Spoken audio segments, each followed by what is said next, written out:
Praise the Lord, everyone. Brother Roop here.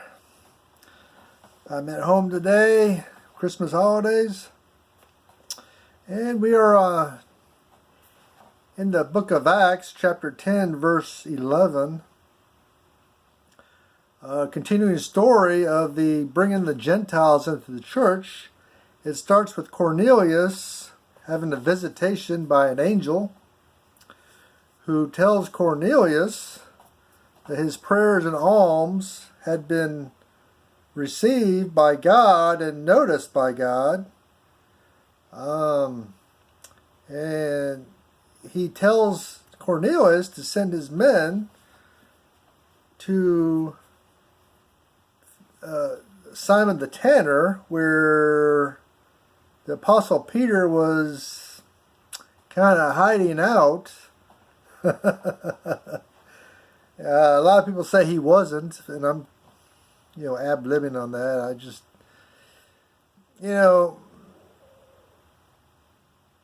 Peter's ministry was to the Jews first. It was everybody, but Jews first, just like Paul. His ministry was to the Gentiles first, then to the Jews. Peter was the opposite. He concentrated on the Jews, and he preached to everybody, but mostly the Jews. So why would Peter go to a place where no Jews would go? It seems to me he got a death threat or some threats from the Jewish community. The Middle East is very, very hot-blooded, tense area. Has been for thousands of years. Hard to talk to those people. Violence is always an option there. Not only today, but back then as well. And I think Peter got some death threats and some serious threats where he had to lay low for a while. And if you're hiding from Jewish people, where would you go? You would go someplace where Jewish people wouldn't go. And that would be a tanner, because the tanning process would make you ceremonial unclean, and no Jew back then or today would want that. Plus, the tanning process stunk. It stunk. So, they tanners would set up their business at a very, very out-of-the-way place.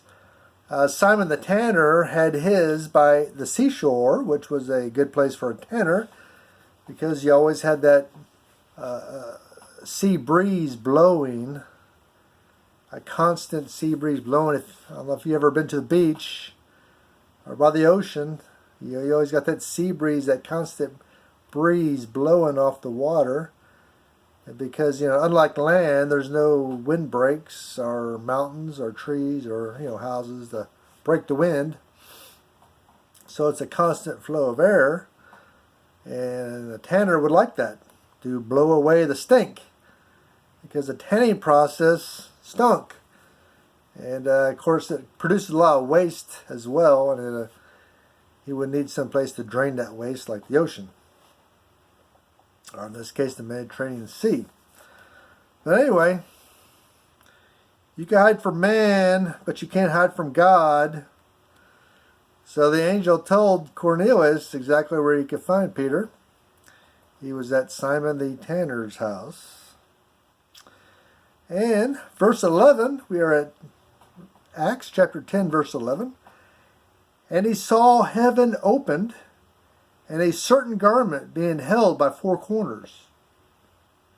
And it was like large linen cloth, and it was coming down from heaven to earth.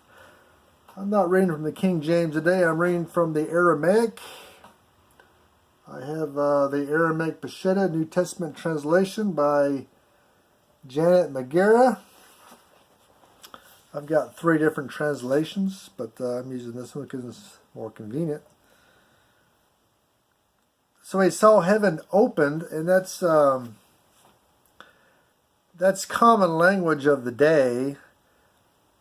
People back then did not understand that outside of the earth was outer space, and you had galaxies and universes and other planets going around the sun. They didn't understand that. They just looked up and saw a solid blue surface above them. Now, if all you know is looking up, it would look like a solid structure or solid object. They saw clouds floating around, and they saw the sun move across and stars, but they thought it was a solid surface up there because they didn't know any better. And that's okay. I mean, just because they didn't understand don't mean they're stupid. They're just uneducated. But they didn't understand about outer space. And so that's common. It was common figurative expression back then to have the heavens opened. And so Peter is having a vision from God because it's going to be hard. It's going to be a hard process to get the Gentiles into the church. We're going to see that later on. Peter's going to be obedient to God, and he's going to get the Gentiles in the church, but it's going to be difficult. It'll be a difficult process for Peter. We're going to see that later on. But in order to make this happen, God has to intervene with Cornelius. God has to intervene with Peter. He's got to goad them into it, guide them into it. And so God's providing a vision for Peter. He's in a trance-like state. And he's going to see this vision. It's a linen garment. It's going to have a bunch of animals on it. It's basically, the basic message is the Gentiles are no longer unclean. So that's the basic message from God. The Jews, remember, God told the Jews to stay away from the Gentiles. Gentiles are unclean. They couldn't go in the temple. They couldn't do a lot of things. God's changing that. With the crucifixion of Jesus Christ, everything has changed now. Everything has changed. Judaism is supposed to have disappeared and Christianity take its place. But the Jews, for the most part, will not convert to Christianity. They're going to stay Jewish, and we still have Jews today. But everything has changed since the crucifixion of Christ. I got it. And God's telling Peter that the Gentiles, and he's telling them in a very Jewish way, all these unclean animals will be now clean. So he's basically saying that the Gentiles are now clean, are now okay. And Peter needs that. Peter needs that. This is about 7 or 8 years, about 8 years after the crucifixion of Christ and the beginning of the church. So 8 years has gone by and no Gentiles are in the church yet.